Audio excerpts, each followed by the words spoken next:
সাংসদ বিধায়কের দ্বন্দ্ব চরমে উঠেছিল বাণীমন্দির স্কুলের সেই স্মার্ট ক্লাসরুম উদ্বোধন করলেন রচনা বন্দ্যোপাধ্যায়। গত জুন মাসে চুঁচুড়ার বাণীমন্দির স্কুলে স্মার্ট ক্লাসরুম তৈরি নিয়ে হুগলির সাংসদ রচনা বন্দ্যোপাধ্যায় চুঁচুড়ার বিধায়ক অসিত মজুমদারের মধ্যে দ্বন্দ্ব প্রকাশ্যে আসে।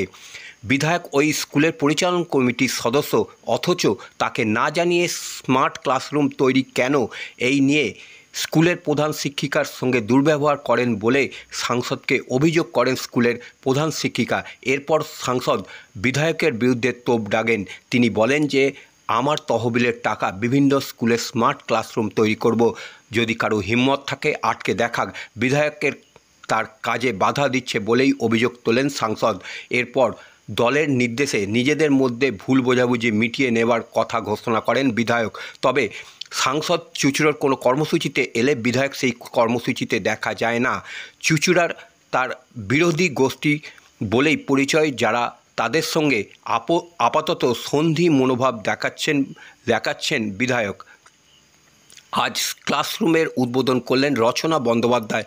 বলেন যে, বিধায়ক যদি সকলে মিলেমিশে নিয়ে চলার মানসিকতা আগেই থাকতো তাহলে ভালো করতেন।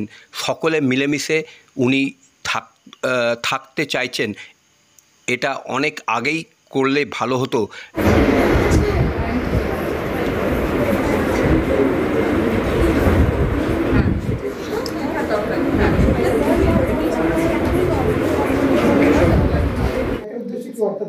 ঠিক আছে, না ওটা উনি বলেছেন, ভালো কথা, কিছু খারাপ কথা তো উনি বলেননি।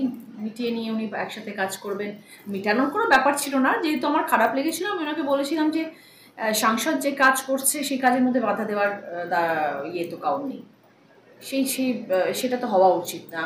আমি সাংসদ, আমি এমপি ল্যাডের খরচা কোথায় করব, কিভাবে করব, কার জন্যে করব, সেটা তো কেউ নিশ্চয়ই ইন্টারফেয়ার করে কোনো কথা বলতে পারে না। তো সেই জন্যই আমি বলেছিলাম, আদারওয়াইজ আমার ওনার সাথে কোনো শত্রুতা নেই। সেগুলোই দেখা যেতে পারে রচনা বন্দ্যোপাধ্যায়কে অসিত মজুমদারের কাছে। হ্যাঁ, কেন না, উনি বিধায়ক, আমি সাংসদ, দেখা যেতেই পারে, কি অসুবিধা আছে? এটা ওনারও জায়গা, এখানে আমারও জায়গা, কোনো অনুষ্ঠানে হয়তো পাশাপাশি থাকতেই পারি, দেখা হতেই পারে। কথা হয়, কথা প্রয়োজন হলে হয়, যখন কোনো কাজ নিয়ে কথা হয় তখন কথা হয় ডেফিনেটলি, কিন্তু ওইভাবে আমরা চলছে, সবাই চলছে। ফোন করেছিল বিধায়ক আপনাকে এই ভুল নিয়ে, এই স্কুল নিয়ে? হ্যাঁ, কথা হয়েছে আমার সাথে ফোনে। উনি ফোন করেছিলেন যে রাগ করো না আমার উপরে। না, আমি রাগ করিনি।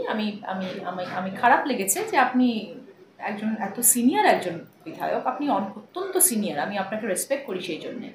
রেজাল্ট চুঁচুড়ায় কী হয়েছিল না হয়েছিল সেটা নিয়ে আমি কখনো ভাবি না, কিন্তু আমি সবসময় মনে করি রাজনীতির মঞ্চে উনি অনেক রেসপেক্টেবল, উনি অনেক পুরনো মানুষ একজন এবং সম্মানীয় একজন মানুষ। তার থেকে আমরা কিছু জিনিস আশা করি, মানুষও কিছু জিনিস আশা করে। সেখানে যদি ব্যাঘাত হয়, সেটা যদি মানুষ না পায়, তখন মানুষ রিভোল্ট করতে শুরু করে। তো ঠিক সেরকমভাবে আমি অ্যাজ এ সাংসদ ওনার থেকে কিছু আশা করেছিলাম, যেটা আমি পাইনি, বা কিছু জায়গায় হয়তো আটকে ছিল, তাই জন্য আমিও হয়তো কিছু মন্তব্য করেছিলাম।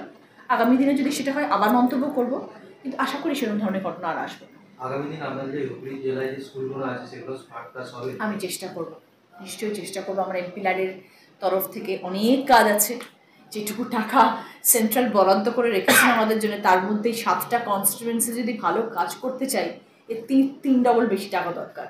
কিন্তু তার মধ্যেও আমি চেষ্টা করব যতটুকু আমার পক্ষে সম্ভব, হসপিটালসগুলোকে একটু দেখা, স্কুলসগুলোকে একটু দেখা, মানুষের প্রয়োজনে অনেক জিনিস, অনেক কিছু অনেকে চায়, সেগুলোতে একটু দেখা যাক কতটা কী করতে পারি।